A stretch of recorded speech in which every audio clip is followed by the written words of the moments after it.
Κυρίες και κύριοι,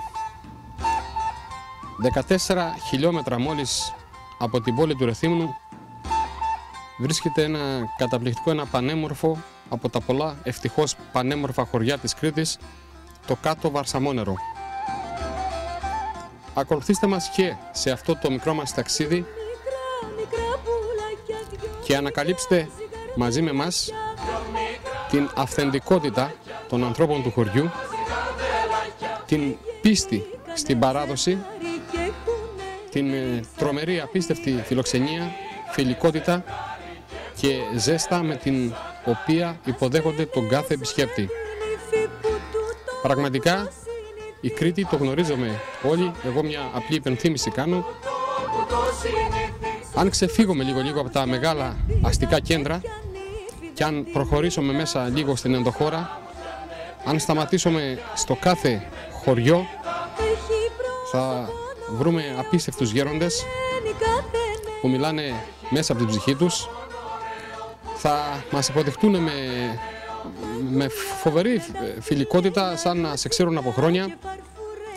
Μόλις λοιπόν απομακρυνθούμε από τα μεγάλα αστικά κέντρα, η Κρήτη ευτυχώς θυμίζει την παλιά την Κρήτη. Τα χωριά της Κρήτης, τα περισσότερα και ειδικά τα μικρά, ελάχιστα έχουν επηρεαστεί από την κακή πλευρά του πολιτισμού και κρατάνε ακόμα με νύχια, ίσως και με δόντια, ζωντανές τις παραδόσεις, τα ήθη και τα έθιμα αυτού του τόπου, όλα τα καλά στοιχεία που κάνουν τον κρητικό ίσως λίγο να διαφέρει από τον υπόλοιπο κόσμο. Ακολουθήστε μας, ζήστε μαζί μας αυτή τη μικρή σε εισαγωγικά περιπέτεια στο πανέμορφο χωριό του Κάτω Βαρσαμόνερου.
Yeah.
Άιδες αμάν αμάν, σι βρύσες βρύση, σι βρύσες βρύση θα γίνω.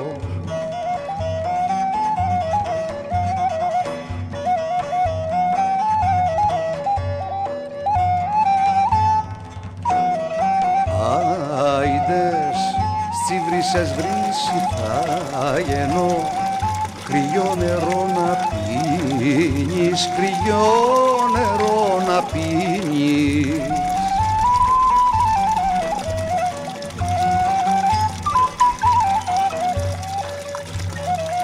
Άιδες αμάν αμάν, και τη φωτιά που και τη φωτιά που σ' ανάψα.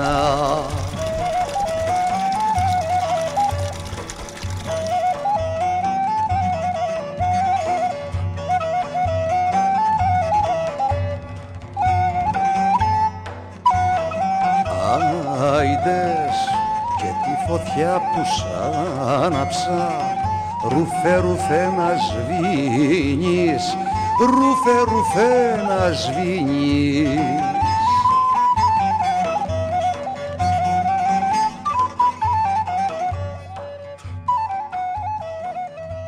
Λοιπόν, αγαπητοί κύριε Μπερκάκη, καλώς ορίζω στο χωριό μας εσάς και τους συνεργάτες σας. Καλώς σας βρήκαμε. Πάντα με καλό. Σαν και την τηλεόραση εκείνων, και σας ευχαριστώ για την τιμή που μας κάνετε να διαφημίσετε το χωριό μας, να τραβήξετε, να κάνετε μια εκπομπή για το χωριό μας μέσα από την εκπομπή σας Κρήτες και Κρήτη. Να είστε καλά. Το δημοτικό διαμέρισμα κάτω Βαρσαμονέρου ανήκει στο Δήμο Νικηφόρου Φωκά, απέχει από το ρέθμο 14 χιλιόμετρα. Βρισκόμαστε σε υψόμετρο 230 μέτρων. Έχουμε 250 κάτοικους μόνιμους και 7.500 στρέμματα χαρτογραφημένοι στην Αττική Περιφέρεια. Οι κάτοικοι ασχολούνται με τη γεωργία και τη κτηνοτροφία και σε διάφορες άλλες εργασίες στο έθνο. Η πιθανότερη εκδοχή για την ιστορία του χωριού μας, η πιθανότερη εκδοχή που λέγεται, είναι ότι πήρε το όνομα Βαρσαμόνερο από μια πηγή που μύριζε το νερό Βάρσαμο, δηλαδή δυόσμο. Δυόσμο, ναι. Στο χωριό υπάρχουν πάρα πολλά παλιά ανακαινισμένα σπίτια, αλλά και πολλά καινούρια σύγχρονα. Η ανάπτυξη του χωριού μας την τελευταία δεκαετία ήταν ραγδαία. Πολλοί νέοι του χωριού μας χτίσαν εδώ, παραμένουν εδώ με τις οικογένειές τους και έχουν δώσει μεγάλη ζωή στο χωριό, έχουν πολύ νεολαία. Στην εξέλιξη λοιπόν αυτή, σε συνεργασία του Δήμου, του Τοπικού Συμβουλίου, του Πολιτιστικού Συλλόγου και της Εκκλησίας, καταφέραμε και αλλάξαμε την ποιότητα ζωής του χωριού μας και την όψη του χωριού μας με διάφορα έργα, αναπλάσεις, εκδηλώσεις και οργανώσεις. Μάλιστα. Η εργασία μας αυτή, η ομαδική εργασία που κάνουμε όλοι μαζί και οι προσπάθειές μας βραβεύτηκαν από την Ομαρχιακή Αυτοδιοίκηση Ρεθύμνης ως ένας από τους καθαρότερους και οργανωμένους παραδοσιακούς εθισμούς του νομού Ρεθύμνης για το έτος 2005. Μάλιστα. Εξαιρετική εντύπωση μου κάνει, εκτός από την φιλικότητα και την φιλοξενία που ευτυχώς δεν είναι χαρακτηριστικό μόνο του κάτω Βαρσαμόνερου, αλλά ευτυχώς όλης της Κρήτης, η συμμετοχή του χωριού σε όλα τα δρόμενα. Θα το πω, δεν υπάρχει λόγος να το κρύψω, ότι 2 μέρες που είμαστε εδώ, όλο σχεδόν το χωριό είναι κοντά μας, δίπλα μας, βοηθάει, συμμετέχει. Κάτι που το συναντάμε περισσότερο, ας το πούμε, σε πιο μικρές κοινωνίες, όπως είναι η κοινωνία του κάτω Βαρσαμόνερου, και θέλω να καταλήξω στο γεγονός ότι τελικά η πόλη αποξενώνει τους ανθρώπους μεταξύ των, ενώ το χωριό τους κρατάει πάντα πιο κοντά.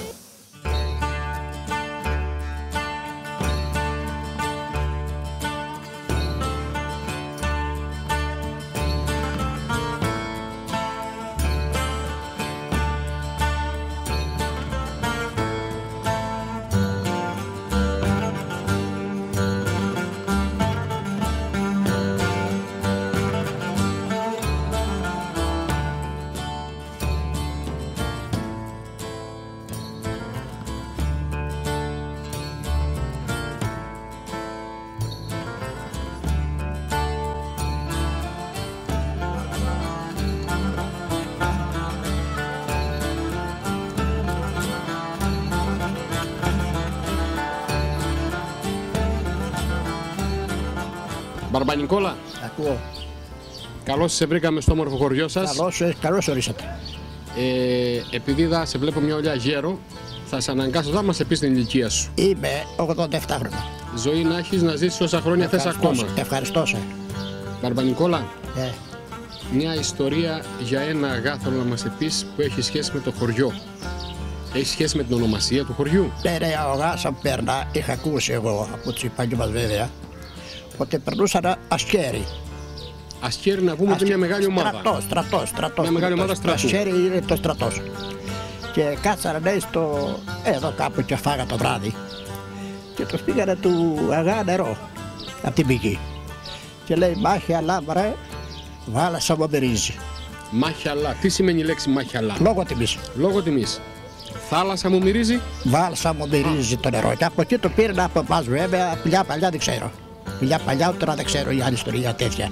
Αυτό ξέρω όμως ότι βάλσα μου μυρίζει, το ξέρω από τον Τούρκο, τον αγά. Από το φυτό τώρα το βάλσαμο. Βάλσαμος είναι το χωρικό, έχει βάλσαμο και μυρίζει. Ναι, το φυτό το πράσινο που βάζουν στα πιταράκια. Το φυτό που πήραν, ναι. Έτσι είχα ακούσει. Μάλιστα. Και έμεινε τώρα και πέρα Βαρσαμόνερο και το είπα καπετανοχώρη τώρα. Ή το καπετανοχώρη, πάντα το. Δηλαδή, τι σημαίνει καπετανοχώρη? Είναι μπροστά από άλλες κοινότητες. Σε εθνικές περιπτώσεις, όχι αναρχίες. Μάλιστα. Στην εθνική αντίσταση ήμασταν 20 άντρες από το 1942 μέχρι και το 1949. Στην εθνική αντίσταση. Πόσο χρόνο ήσουν τότε, Μπαρμπανικόλα, περίπου? 22 χρονών. 22 χρόνια. Άκουσέ με. Τα ξέρω διότι σε ήρωες κοντά. Εγγλέζους Και Αυστραλούς. Αυστραλοί και αυτοί παιδί με έκαναν τον πόλεμο στην Κρήτη με τους Γερμανούς. Γιατί εγώ τον έζησα τον πόλεμο τον Γερμανό. Τους πολλούς Γερμανούς σκοτώσαν οι Αυστραλοί. Μάλιστα. Γιατί εμάς, οι άντρες μας ήταν στην Αλβανία. Και πολεμήσαν οι γέροι και όποιος άλλος μικρότερος δεν μπορούσε. Και γυναίκες και κοπέλια. Ό,τι μπορούσαν, μπράβο, ναι. Γιατί είχαμε εδώ πέρα εμείς 2 ασυρμάτους Ήμουν εγώ από τους πρώτους για τον αρχηγός μπάρμπας μου, Εδώ στο χωριό. στη Μέση Γωνιά, Μάλιστα. Μέση Γωνιά. Αλλά είχαμε και εδώ πέρα 2 ασυρμάτους. Και δίνανε και παίρνανε οι ασυρμάτοι. Και είχαν αυτοί τους έτσι ταχυδρόμους. Και μετά βάζαμε τις διαταγές και τις πληροφορίες. Του αρχηγείου της αντίστασης. Της αντίστασης. Γιατί ήταν